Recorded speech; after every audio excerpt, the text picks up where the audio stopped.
Ensuite, parce qu'effectivement, il y a une volonté d'influence de la France qui a du mal, parce qu'évidemment, c'est un ancien pays colonisé par l'Angleterre qui est le plus puissant de la CEDEAO. Et puis surtout parce que quel intérêt de donner des leçons aux pays panafricains? Je veux dire, la souveraineté, ça commence d'abord par le choix des peuples. S'ils sont d'accord pour ces dirigeants, qui va les contester? Personne. Donc moi, je ne crois pas qu'ils aient un rôle déterminant, je ne crois pas qu'ils puissent influencer en quoi que ce soit. Comme je le disais en plaisantant au départ, ils n'ont pas influencé le Mali, le Niger ou le Nigeria, donc pourquoi ils le feraient avec eux, le Niger ou le Burkina? Pourquoi est-ce qu'ils le feraient aujourd'hui avec la Guinée-Bissau? Ça n'a aucun sens. Puis la Guinée-Bissau, c'est pas le même impact que peut avoir le Mali, qui est un très grand pays africain en superficie. Le Burkina, qui est peut-être un très grand pays en termes, surtout, bon, superficie un peu, mais surtout en termes idéologiques.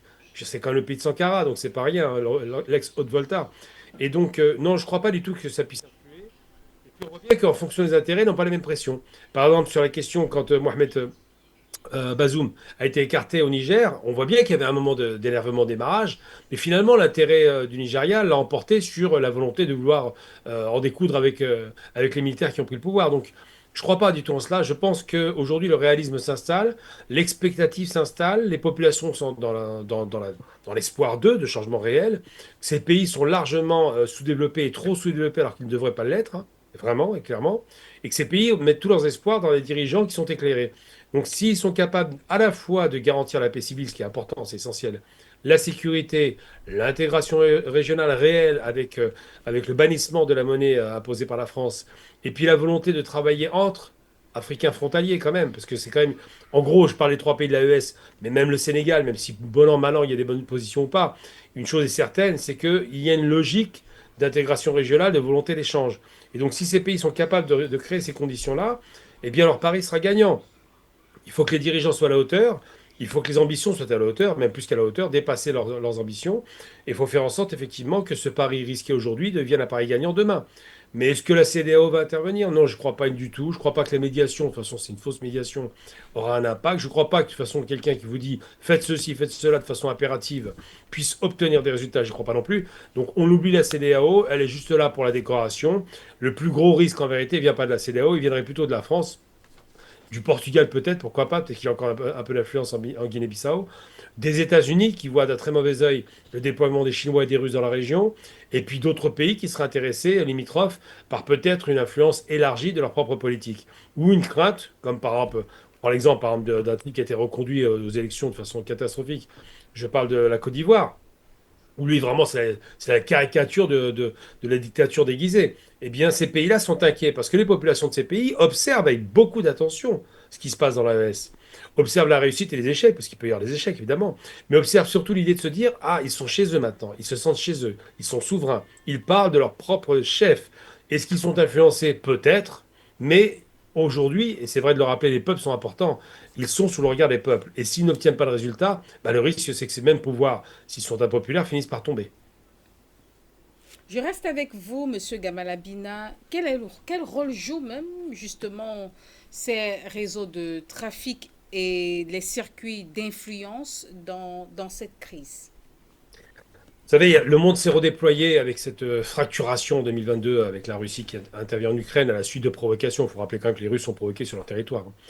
Le monde s'est redéployé en un monde multipolaire. Alors, j'ai envie de dire que malheureusement, beaucoup de pays vont en souffrir, mais en même temps, qu'il y aura beaucoup moins de souffrance que ce qui a été le cas pendant 35 ans avec la domination américaine. C'est-à-dire qu'aujourd'hui, ce monde multipolaire autorise des pays à choisir leurs partenaires. Alors, vous parliez d'influence, effectivement, et très justement. Il y a l'influence passéiste française qui n'était pas bonne, on le sait aujourd'hui, ou portugaise, hein, pour la Guinée-Bissau. Il y a l'influence états-unienne qui est très en retard par rapport à ses échanges avec l'Afrique et qui n'a pas compris l'importance du continent. Il y a l'influence évidemment russe qui a rattrapé aussi son retard, chinoise qui est présente depuis 25 ans, et quelle présence énorme, puissante, économique, productive. Il y a l'influence évidemment d'autres pays du Golfe ou d'Afrique du Nord qui ont besoin effectivement de se positionner en Afrique parce qu'ils sont soit africains, soit parce qu'ils font des placements comme le Golfe. Mais il y a surtout des influences idéologiques qui ne sont plus celles du passé. Dans le passé, on avait le communisme contre le capitalisme. La fracture était claire, il était facile de se positionner. On était pour ou contre. Des pays africains ont accepté le capitalisme, ça n'a pas été forcément une belle réussite. D'autres étaient sous l'influence communiste et ont bénéficié de quelques investissements et quelques aides. Mais malheureusement, le modèle économique s'est effondré parce que le système n'était pas viable.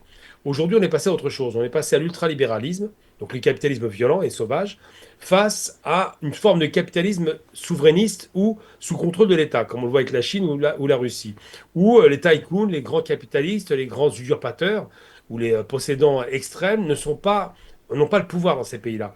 Ça reste l'État qui est souverain et qui est capable, on le voit en Russie par exemple, de faire main basse sur les entreprises et de dégager le dirigeant, ou en Chine où on met même des dirigeants, des milliardaires en prison. Donc, ces pays expliquent que l'État doit diriger et que l'intérêt suprême de la nation, c'est l'État et non pas les privés. Donc ces deux modèles qui s'opposent, le tout libéral, ultralibéral états-unien contre le système des pays de l'Est en général constitués, Russie, Chine et j'en passe. Et donc le monde se fracture entre deux choix politiques, soit celui d'un État interventionniste, on dira un peu social, comme le modèle chinois ou russe, ou soit celui de l'ultralibéralisme américain, avec les laissés pour compte, des millions de personnes qui vivent sous le seuil de pauvreté, et avec des privés qui font main basse sur les richesses du pays. Eh bien, en Afrique, la logique de la possession de la terre n'étant pas une vieille tradition, on appartient à la terre, la terre nous appartient pas, on appartient à la terre. C'est vraiment deux démarches différentes. Dans le capitalisme, la terre vous appartient. Vous voyez la différence? Alors qu'en Afrique, on appartient à la terre. Eh bien, ils ne peuvent pas accepter l'idée d'un ultralibéralisme, d'une possession par un homme de richesse d'un territoire et qu'il confisque cette richesse à la population. Donc ce choix est vite fait. Je pense qu'on va tous pencher du côté de l'Est, d'abord parce que les rapports de force ont changé et l'Est redevient puissant, puis surtout parce que l'économie aujourd'hui, elle tourne à l'Est. Donc l'intérêt pour ces pays-là, qui ne sont pas forcément des démocraties d'ailleurs, et pour les pays africains, c'est de converger dans une direction qui soit souveraine. Donc je pense il y a beaucoup d'acteurs qui tirent des ficelles derrière, beaucoup d'influence, soit de corruption, ou soit d'influence, ou soit d'aide militaire, mais qu'in fine, le grand gagnant sera l'Africain, parce qu'il a le choix de son partenaire. Du temps de la paix américaine de 90 à 2020, on dira, pendant 30 ans, personne ne pouvait discuter. C'est l'Amérique qui dominait. Aujourd'hui, c'est plus le cas. Alors, Monsieur Monsieur Simondé, selon vous, quel est le rôle que jouent les réseaux de circuits, les réseaux de trafic et les circuits d'influence dans cette crise même?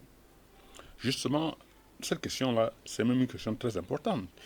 D'autant plus que quand vous voyez tout ce qu'a subi les pays de l'AES, ce sont, ce sont ces influences externes qui veulent absolument, avec des terroristes, déstabiliser ces pays.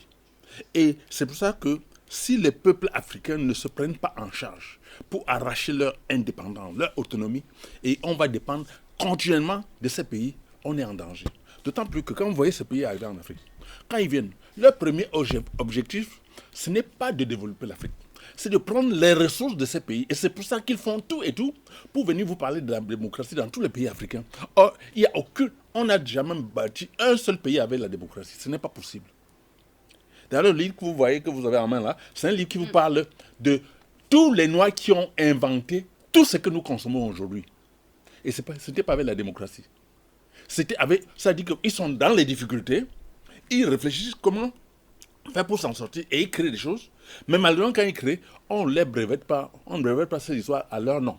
On les extermine et on donne le nom de quelqu'un d'autre au créateur. Donc, il est temps que les Africains se réveillent et mettent un terme à cette histoire, à cette dépendance. Parce que la vraie économie, la vraie libération commence par l'alimentaire. Si vous n'êtes pas dans les plantations pour vous développer d'abord, être autosuffisant en alimentaire, vous ne pouvez pas parler d'industrie. Parce que c'est quand vous cultivez que vous pensez comment transformer. Et pour transformer, il faut que vous ayez de grandes quantités. C'est pour ça que l'Afrique est en retard. Parce qu'on réussit, on fait tout pour nous tirer vers le bas. Regardez le pays de l'AES, depuis un petit moment, ils se sont développés à tel niveau que mais tout le monde entier est en train de regarder. C'est ce que tous les pays africains devraient faire. Parce qu'ils sont rangés vers l'agriculture. Ils ont transformé et aujourd'hui, ils ne dépendent plus de personne. Et ça leur permet de développer et l'électricité et tout.